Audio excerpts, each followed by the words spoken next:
Is it good? Do you need to ask any questions? It's going well, but I just wanted to know a little bit more about the accelerated program. Who would Yeah. be? So Mhm. we have, I think Dr. Ahmad has shared the group link of the accelerated program. And I don't know if he's like sent you the link as well. But yeah, so we're working on that. But for that, we need to have proof that you have your exam in a month and you've already booked your exam. So whatever, take a screenshot of your date, send us a screenshot of your exam permit, because if we do not see this as proof, then a lot of other students would also want to be added into that group, and it wouldn't be fair to the students who are actually having an exam, right? So we just need you to send a proof, take a screenshot of your exam date and send it to Dr. Hamza, and we will add you to a group. All right. Okay, thank you. And I just one more question. What would be the cutoff date? Because my exam would be May 30th, inshallah. Yeah, no, it's okay. So It's April, May. So if okay, you have your thank exam in April, May, then the group is for you. Okay. okay, thank you so much, Dr. Maheen. All right. Okay. Any other questions? No? Okay. We'll be starting this session. I'm sharing my screen. All right. Okay. So the first question for today is that the patient has no other medical conditions. Temperature is a little bit high. Left eye examination shows chorioretinitis, virtuous abscesses. Urgent partial vitrectomy is also performed. Culture shows Canada. Which of the following is the most likely route of pathogen invasion? And the pathogenesis of the patient's ocular infection. All right. 66-year-old hospitalized woman. She has decreased vision, and the patient was admitted because of acute diverticulitis. Abscess drainage was performed. Antibiotics via central venous catheter. What do you think is the root? What happened? IV drug through IV, like Mm. she's on central venous catheter, so it might be like disseminated. Will I say that? Yeah, like candida infection that spread through the blood. Yeah, hematogenous spread. Yeah. Mm. Again, so Candida infections, central venous catheters are the most common cause of infections. Any sort of catheter inserted is a very common nidus of infections. All right, a lot of patients who are having UTIs, they also have Foley's catheter attached to them in a bag. They also get a lot of infections. So again, catheters, any sort of catheters, be it a Foley's catheter, central venous catheters, they're very common nidus for infections. And the most common organism is Candida, which can be transferred through the catheters and can enter into the bloodstream, and then it can kind of go through from there. So hematogenous spread, we all agree? Yes. Okay. Yes. Yeah. So again, Candida, chorioretinitis, endophthalmitis, not that important for you to remember. But what I want you to remember, that through central venous catheters and through any sort of catheter that's inserted in your body, you have a high risk of getting infections. And I think it's present over here as well. Yeah, risk factors, indwelling central catheters. You can see that.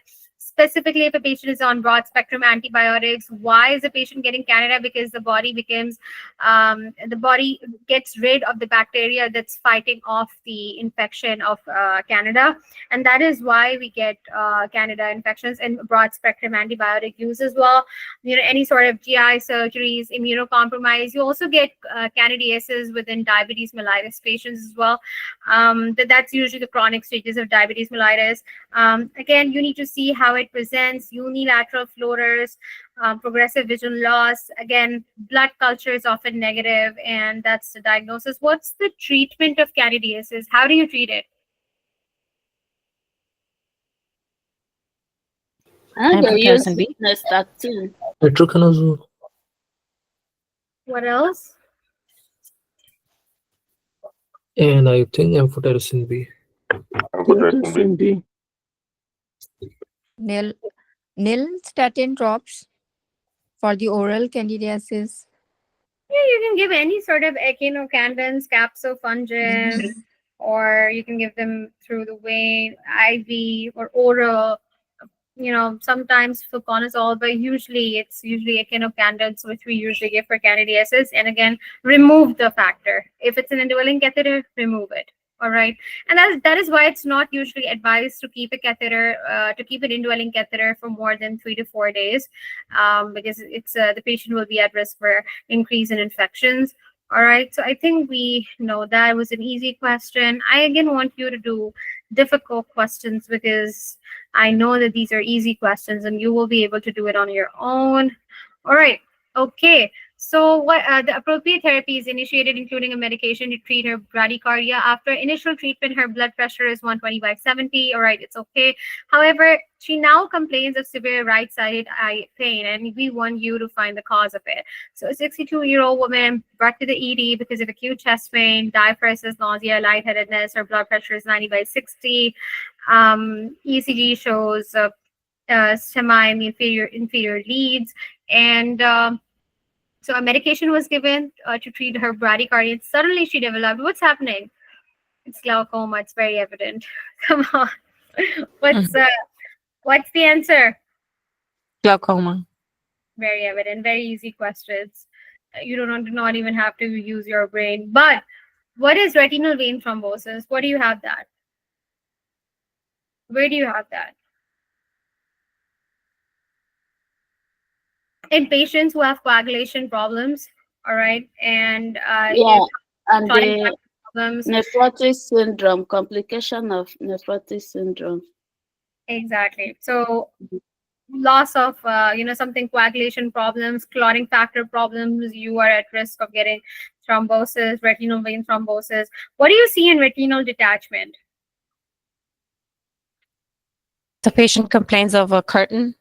Curtain. Yeah, very good. What do you see in a cataract? What happens in a cataract? There's a pacification of the lens, and the patient's vision would be centrally lost. It's Okay. Where do you Also, see loss? red eye reflex. Very good. Where do you see loss of peripheral vision? In Biopsy. in the age-related macular degeneration, the peripheral vision Exactly. will be seen, but the only there will be the central vision. But in the glaucoma, we lost the peripheral vision Yeah. in glaucoma. In glaucoma, you see loss of peripheral vision. In cataracts, you see loss of Central. very good. Again, cataracts, haziness, blurry objects. Sometimes, again, old age people. What do you see in virtuous hemorrhage?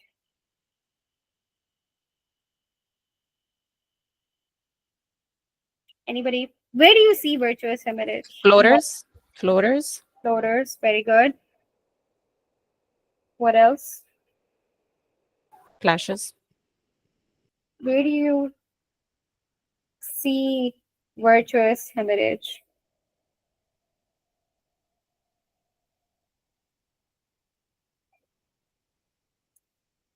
No? Somebody, for example, punched you in the face, in the eye, you can get virtuous hemorrhages. Again, you will see new onset floaters as well. Sometimes in patients with sickle cell, you will also get, what is the treatment for virtuous hemorrhage? It's called pars plana vitrectomy. Just remember vitrectomy if you do not even want to remember the name. But yeah, okay, so let us go for glaucoma. And yeah, it was glaucoma, very easy. A lot of beta blockers, I think they cause it. I think so. I don't know. I might be wrong.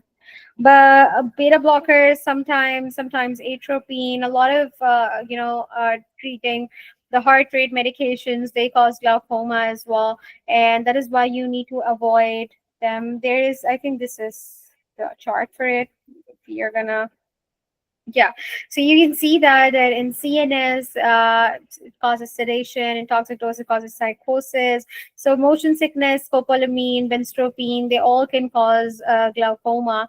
And you can see that, in what else I wanted to, atropine is very important, can trigger glaucoma. And one more thing I wanted to tell you guys. Yes, halos. What do you mean by halos? What do you mean by halos? They're like light rings you see. Light rings. How many types of glaucomas are there? Two Two Two types. types, types. Closed angle. closed and open. Okay. What's uh, uh what's acute angle closure glaucoma? It is sudden. It's painful. There's sudden blockage, and there's sudden loss of vision. Okay. What is the treatment of glaucoma? I think beta agonist. So in glaucoma, you have an increase in intraocular pressure. So what do you do You to can decrease? you can give Can beta give timolol. blockers or alpha one agonist, or you can also give Hello. yes, acetazolamide. Okay. Or Mm, timolol. timolol as well. It's a Again, beta block. exactly. So atropine is indicated for the treatment of bradycardia. A common side effect of that is an increase in intraocular pressure. Again, it may precipitate acute closed angle glaucoma, like I was talking about, acute angle closure glaucoma. Again, very high yield for you to remember the what's happening and what type of eye disease. Usually, they don't ask that much of eye diseases, but just remember what's going on, what's that. All right, they don't ask in great detail. All right, okay, so we have next question. 22-year-old woman, 16 weeks pregnant. 2 months ago, she had mononucleosis. This is also a very easy question. Okay, CMV infection. Patient recovered with symptomatic treatment. Her other medical problems include episodic migraine headaches and benign choroidal nevus. All right. She takes prenatal vitamins. All right. Patient has a family history of hypertension and glaucoma. Physical examination findings and prenatal ultrasounds are unremarkable. The patient's unborn infant is at greatest risk of developing which of the following eye conditions? What's the eye condition? The chorioretinitis. Chorioretinitis. Chorioretinitis. What's happening Yeah. in chorioretinitis? Infection of the cornea and the retina. Okay, what else?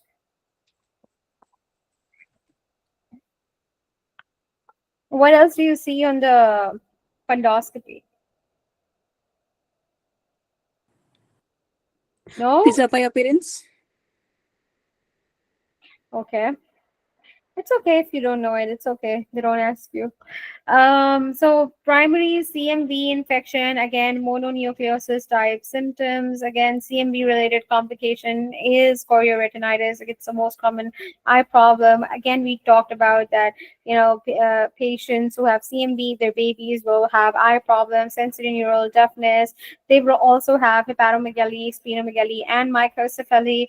Okay, so we talked about that. What do you mean by retinitis pigmentosa? What is retinitis pigmentosa? It is an autosomal dominant condition Mm-hmm. where it may Is you can see degeneration. bony corpuscles, Night optic atrophy, blindness. Yes, night blindness. nyctalopia. Very good. Okay, so can anybody tell me the two types of glaucomas and kind of explain to me the two types of glaucomas? Anybody? Yes, the open angle and the other is the close angle. The open angle is because of lack of drainage problem through the trabecular meshwork, and the angle closure or the acute angle, that is because of some anatomical abnormalities in which the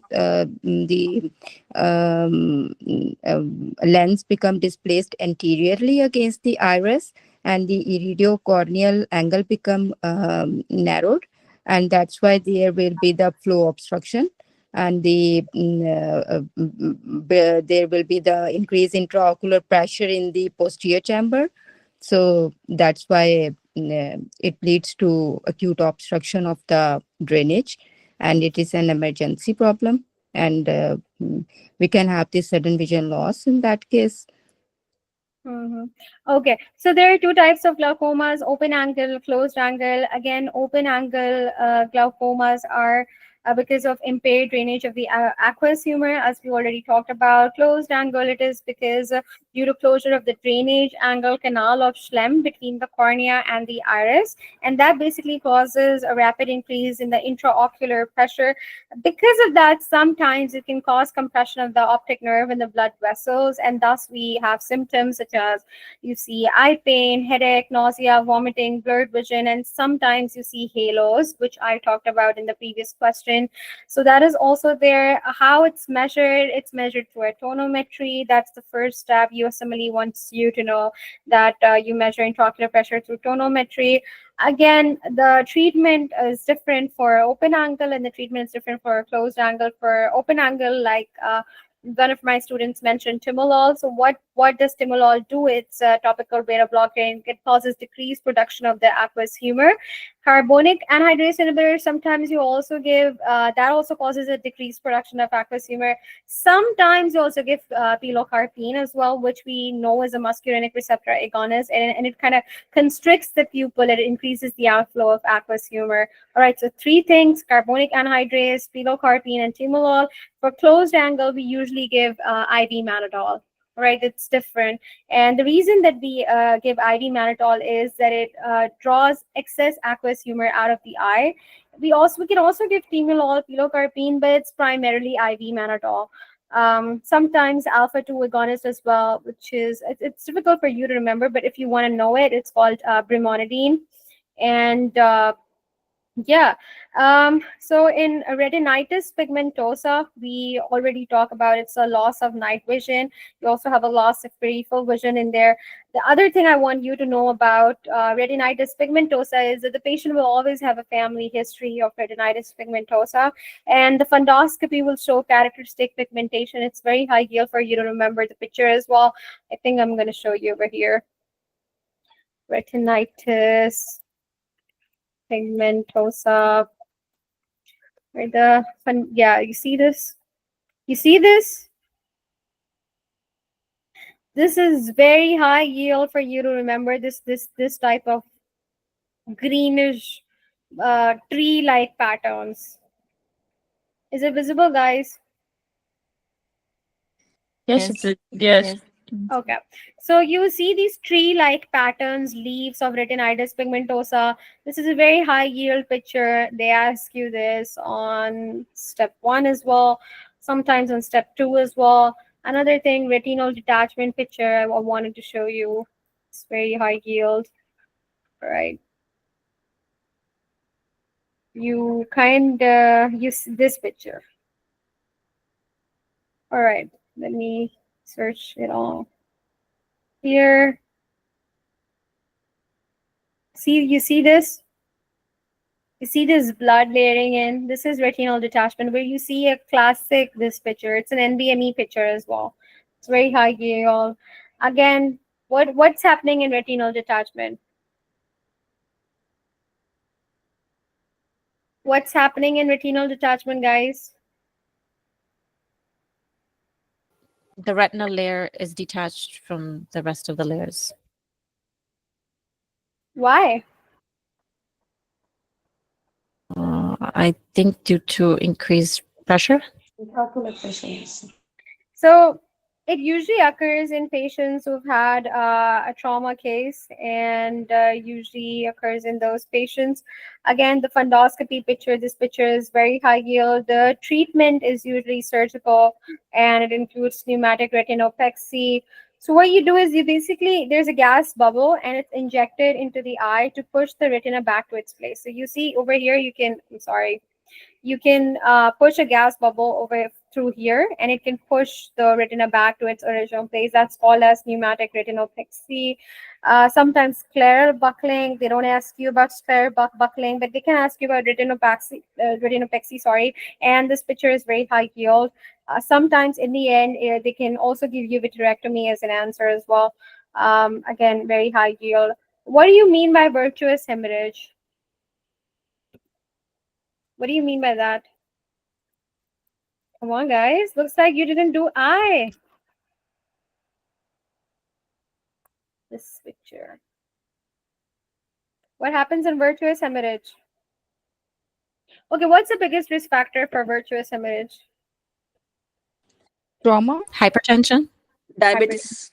Hypertension. Very good. Hypertension. Mhm. Hypertension, diabetes, two of the most common risk factors for virtuous hemorrhage.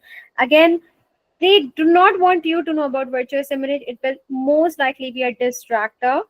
They can say that, oh, the boxer was hit in the eye, but again, the real answer in most of the traumatic cases would be retinal detachment, not virtuous hemorrhage. For virtuous hemorrhage, they can throw you virtuous hemorrhage as a distractor, but just know that it occurs because of hypertension and diabetes mellitus in chronic cases as well. All right, so that is what I wanted you to know. Okay, next, let's go to the next question. Very easy, very easy, very easy, very easy. Why have they given us easy questions today? Yes. All right. What do you mean by, okay, so he has worked his entire life as a farmer and continues to drive tractors and other farm equipment during the day without difficulty.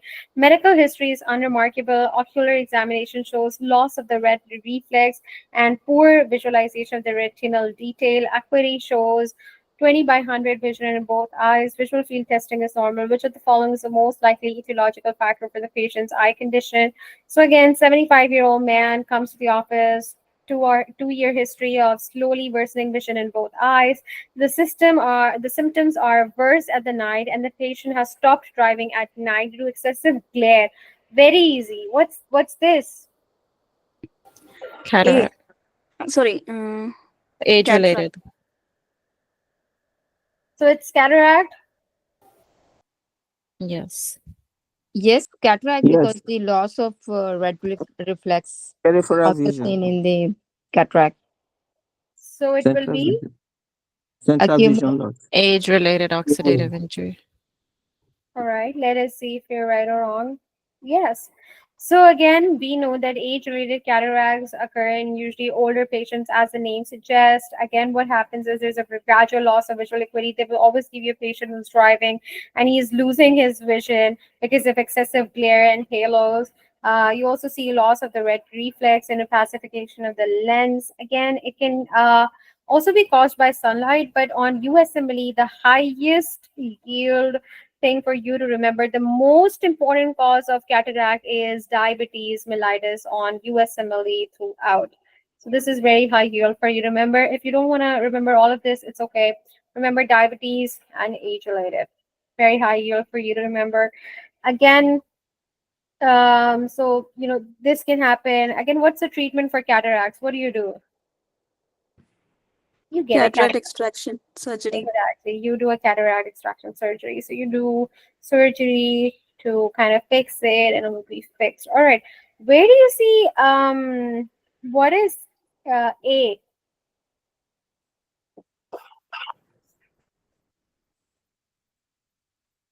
That's in diabetes.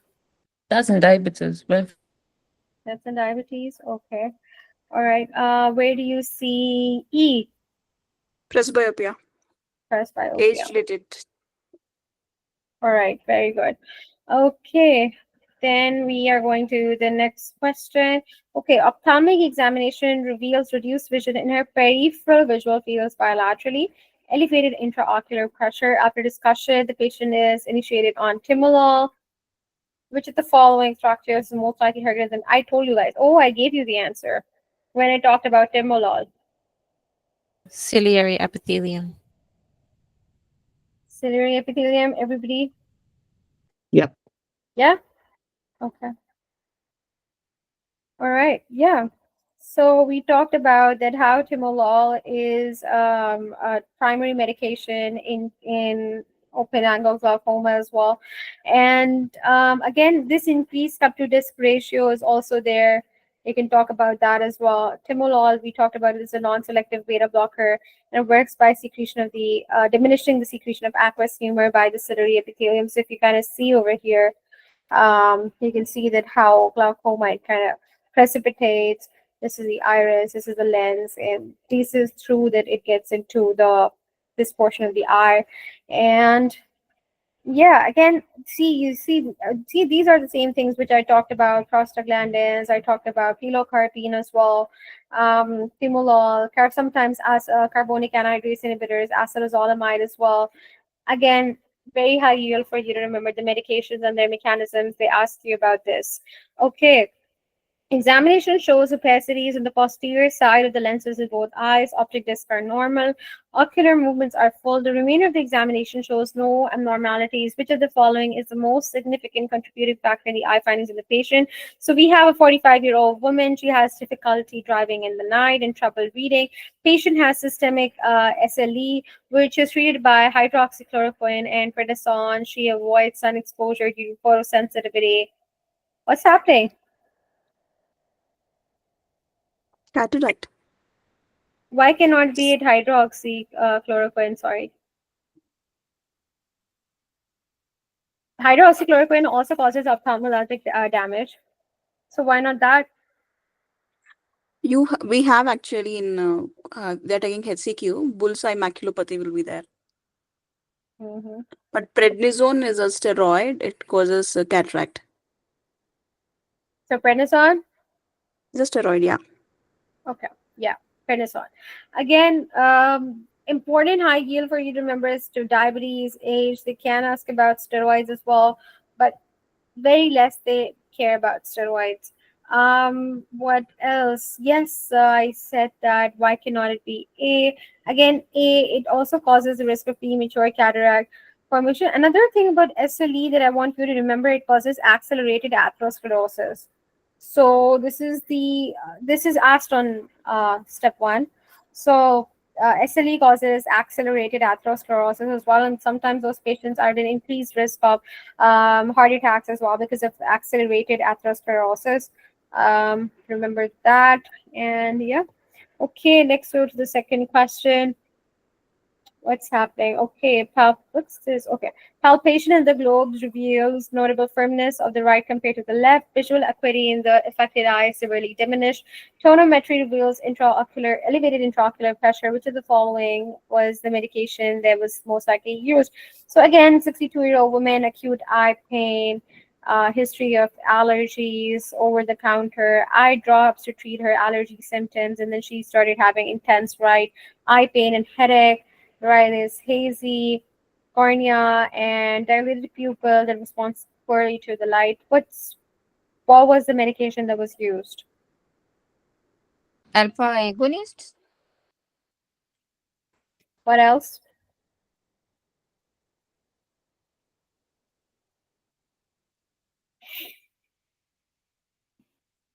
Anybody else? Yeah, I think I agree with C. How many of you say A and how many of you say C? I think she, Dr. Regina, Because it causes the military acids. Yeah, A. And that's why the tonometry is. A.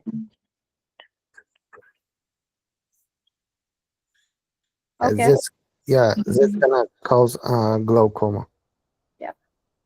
So we talked about that already, that there are some alpha-adrenergic agonists that are drugs with strong anticholinergic effects, which are sometimes TCAs and antihistamines. And because of that, acute blockage happens. And as a result, you have an increase in intraocular pressure that can cause severe eye pain. Again, remember the causes which are causing glaucoma, and the treatments are really important. So over here, we know that alpha-adrenergic agonists and anticholinergics, they both can trigger acute angle closure glaucoma. Okay, I have a question. What do you mean by papilledema? Swelling of the optic disc. Yes. Why?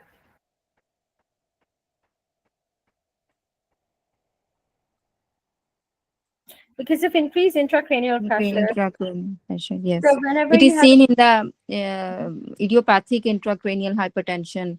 We can see the papilledema. any sort of increased intracranial pressure, you Hmm. will eventually get papilledema. Why? Yes. Because it will cause blurring of the optic disc margins because of the inflammation of the optic nerve in the setting of an increased intracranial pressure. So you're going to have that and any sort of intracranial pressure rise. All right, next question. So, okay, left eye examination shows conjunctival erythema, fluorescence staining demonstrates linear branching, very easy. Where do you see linear branching? Herpes. Varicella. Varicella. There. It's very easy.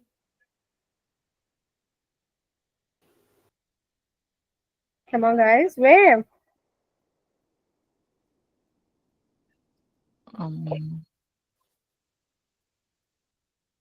Okay, I'm gonna make it easy. Rash in the left eye. Where do you see rash, vesicles? What do you mean by vesicles? Herpes. Very Zoster. Yeah, herpes zoster. Very No, no, good. varicella. Varicella zoster. Sorry. I put it the wrong one. Sorry. But yeah, Shingles. varicella zoster, you see scattered vesicles, and then you see that there's there's a sort of rash. These are very classically high yield for varicella zoster. Also, another thing is that it causes a painful rash. That's very important. Herpes zoster, again, we know it's a condition caused by the reactivation of the latent varicella zoster virus. Again, when it kind of gets activated, you see a painful rash. And because of that, you also sometimes get acute keratitis. Not very important, but just remember that there's a rash, vesicles, and linear branching. It's because of most likely varicella zoster. What do you see in herpes? What do you see in herpes? What does herpes simplex cause? Cataracta? It does not cause linear branching, it causes dendritic branches. So it's different, right? So in that it causes dendritic branches, and over here it causes like a tree eye pattern. It's like a zigzag pattern. It does not cause a single line, but it causes like a zigzag pattern, a tree-like pattern in herpes simplex. Again, you may or may not have vesicles, but the rash will not be painful. Again, treatment is with topical acyclovir or valacyclovir. In herpes zoster ophthalmic. What do you mean by herpes zoster ophthalmiticus?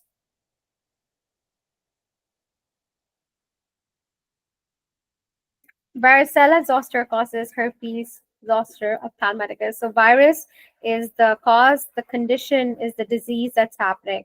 All right. We also call it shingles of the eye as well. Again, treatment is same with the acyclovir and valacyclovir. What do you mean by CMV retinitis? What patient gets CMV? When a pregnant mother Pregnant. acquires CMV, then the baby may get the CMV retinitis. So CMV retinitis is usually the answer for blurry vision and immunocompromised patient if the patient has AIDS, HIV, a severely immunocompromised patient who's having blurry vision. Most likely it's going to be CMV retinitis. You do not need to know anything about the fundoscopy, and you treat it with Jancy Clover. So that's very important. All right. Okay, we can go to the another question. All right. Okay. So stereotactic biopsy reveals hypercellular white matter with extensive astrocytic aberration, microvascular pattern, and area of necrosis lined by tumor cells. Molecular studies of the normal cells are most likely to demonstrate which of the following findings. Okay, what's happening? 56-year-old woman, tonic-clonic seizures, no history of seizures. Physical examination shows mild weakness. MR shows a large mass in the right frontal lobe. What is this tumor called?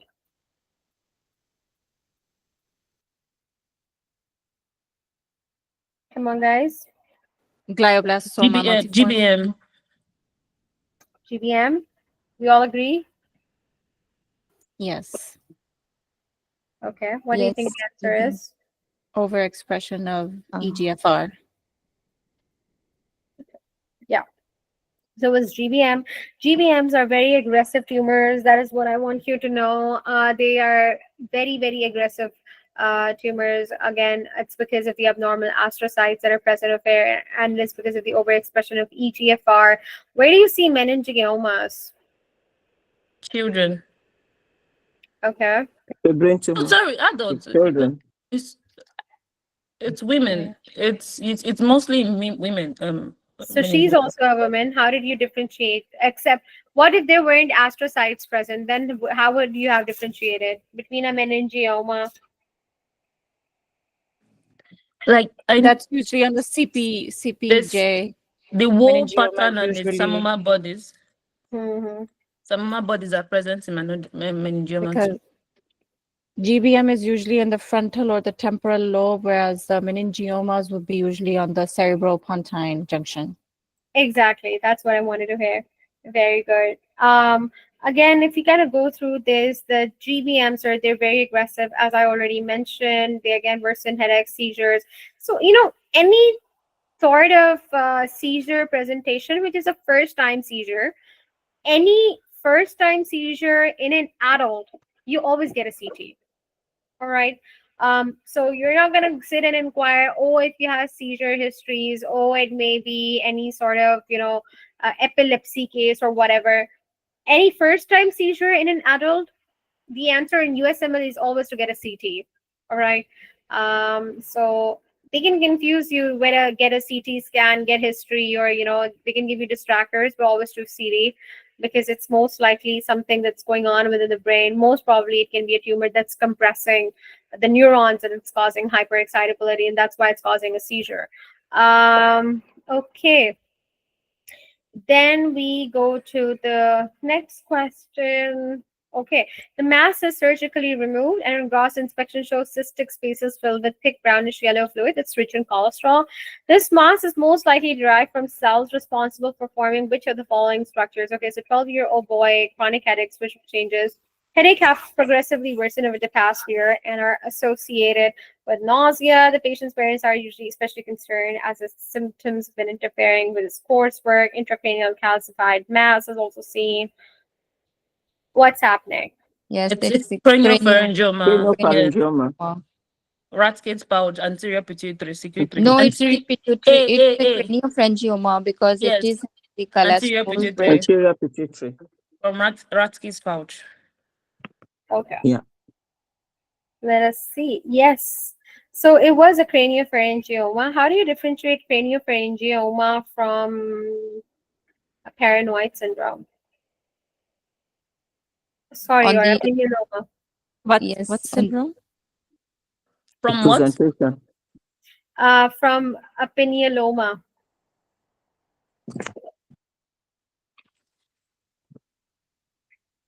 How do you differentiate craniopharyngioma from a pinealoma? Because both of them are occurring in children. But the pinealoma will have hydrocephalus present, right? Pinealoma also has visual changes in headaches. there will be hormonal disturbance in the craniopharyngioma, or the eye symptoms will be seen on the basis of history. No. Means the pineal gland The tumors, motor. they can present with the Perinaud syndromes.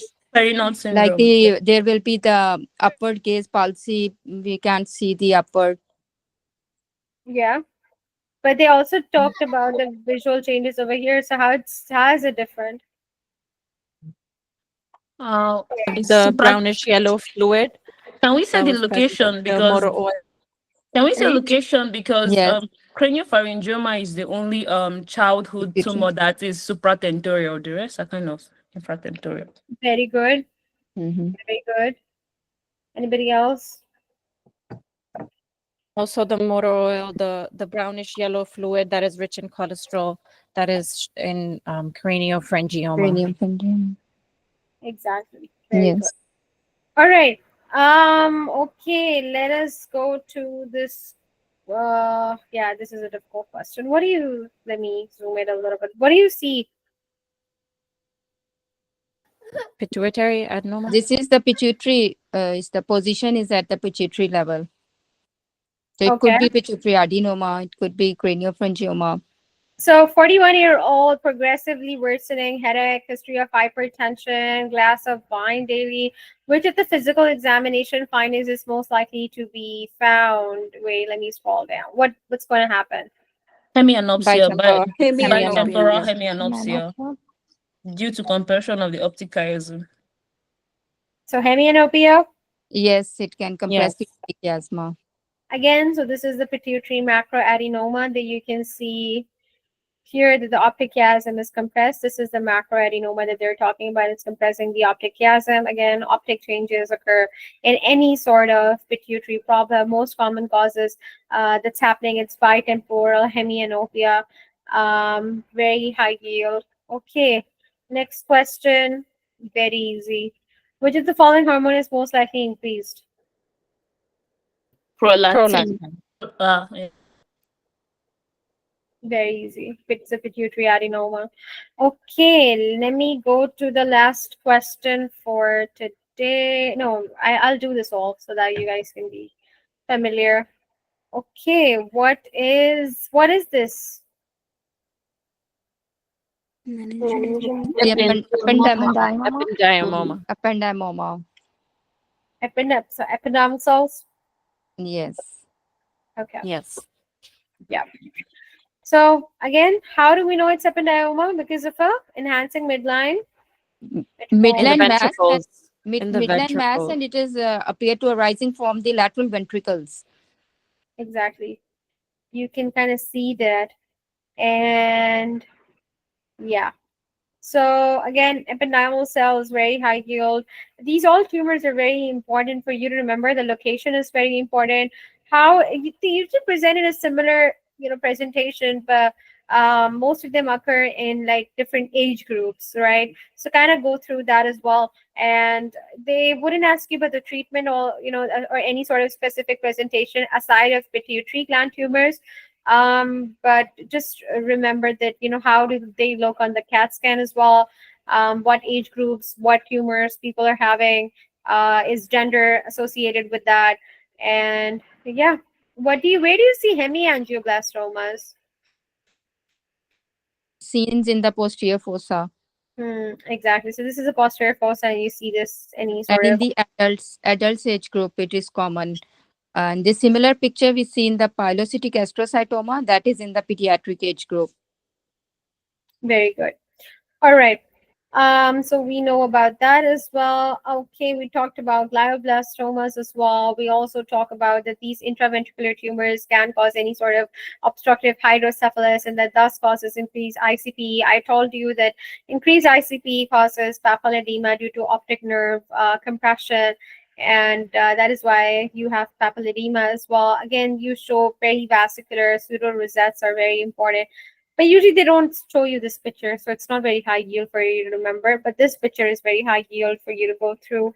Okay, second last question for today. Again, very easy. Glial fibrillary acidic protein, positive for synaptophysin. Which of the following cells? It's very easy. Come on, guys. Neurons. And D. the astros. Neurons. Neurons. If it is Neurons? the- Yeah, because neurons are positive for Yes. synaptophysin. D. Very good. Again, you see that the GFAP is present in glial cells, example astrocytes, for formagginin, synaptophysin, neurons through endocrine, S100, melanocytes. In a lot of melanomas, you see S100 positive. So this is very high yield for you to remember. They ask you the type of stain as well. So kind of go through that and memorize it. Again, very important. All So right. can I ask a question for the previous question? Yeah. So if you had thought astrocyte because of the GFAP positive apart from the synaptophysin, is it wrong? Because I think it was astrocytes that are positive for GFAP, right? Mm-hmm. And But is it only specifically neurons that are positive for synaptophysin? Yes, GFAP is also positive in the astrocyte region. And also in neurons too, both. So how we can differentiate in this question? Because both are into. So is the presence of synaptophysin that differentiates the astrocytes and the neurons because both And are the GFAP question, positive? Daniela, question was negative for GFAP. Negative. Negative, yes. Okay, negative for GFAP and positive for synaptophysin. Okay, thank you. I so didn't see that. even if they would have given you that the GFAP is okay, if you erase that negative portion, all right? Even if you go through that G5 protein positive for synaptophysin, if for example GFAP is also positive, right, then you can kind of differentiate it through the GFAP is only found in astrocytes, all right, and the synaptophysin it's found in neurons. So you can kind of go through that as well. But the GFAP is very, very strictly related to astrocytes. It has got nothing to do with neurons. But astrocytes, you do not see in synaptophysin. So you need to memorize this chart as well. And I'm sorry I missed that negative portion. I did not see that. That is why I was going for astrocytes. I apologize, guys. I need sleep. So, okay, last question for today. The patient has lost 6.8 kgs in the last month due to poor appetite. Rectal examination reveals an enlarged firm nodule or prostate. Which of the following is most likely cause of the patient's current symptoms? All right, 82-year-old man brought to the AD after multiple falls. Severe back pain over the last month for which he has been taking over-the-counter pain medication. Over the last week, the patient noticed weakness in his legs bilaterally and his gait has become unstable. Medical history is significant for hypertension and nothing specific. What do you think is happening?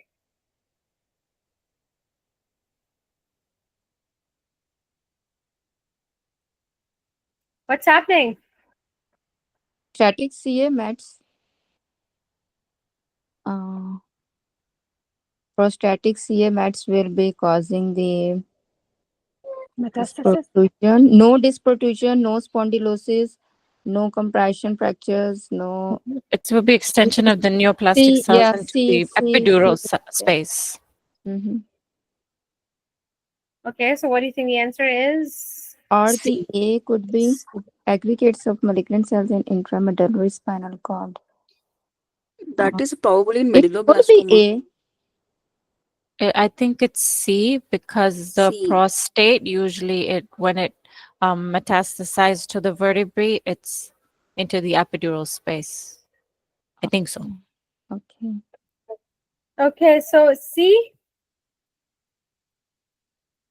Let us see. Yes, it was C.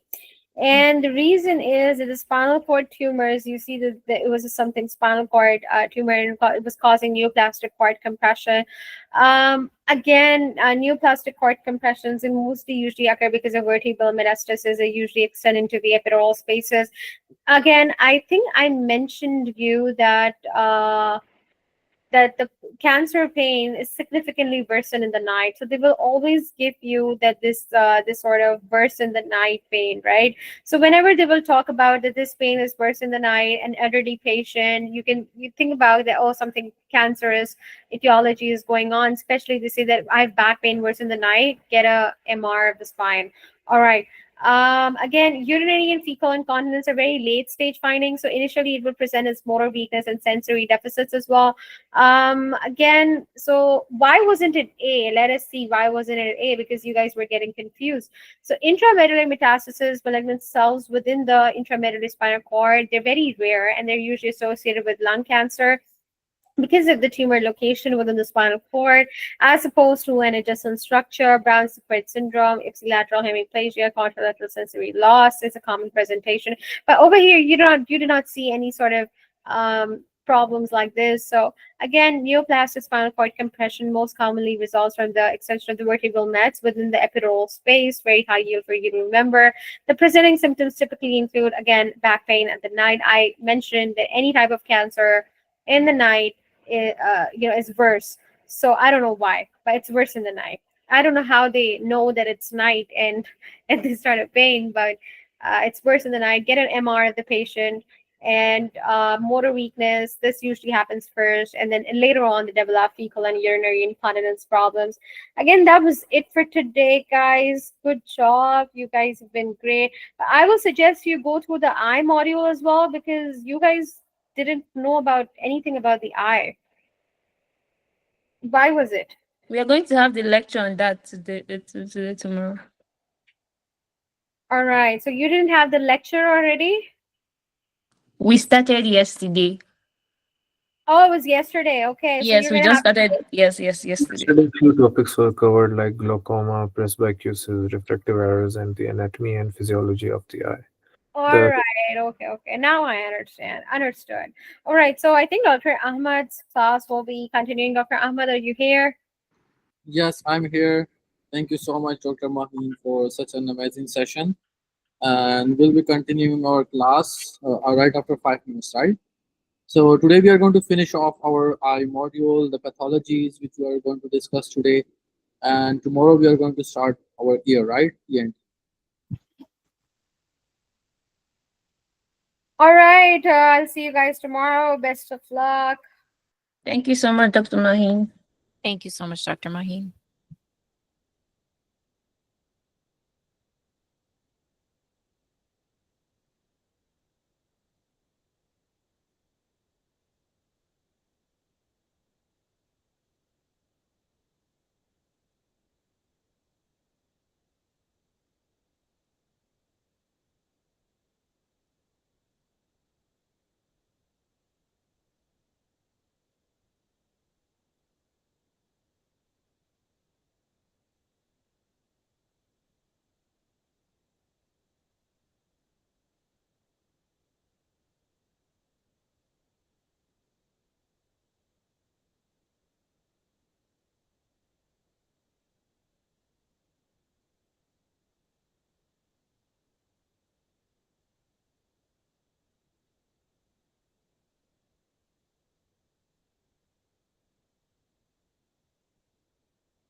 Hello.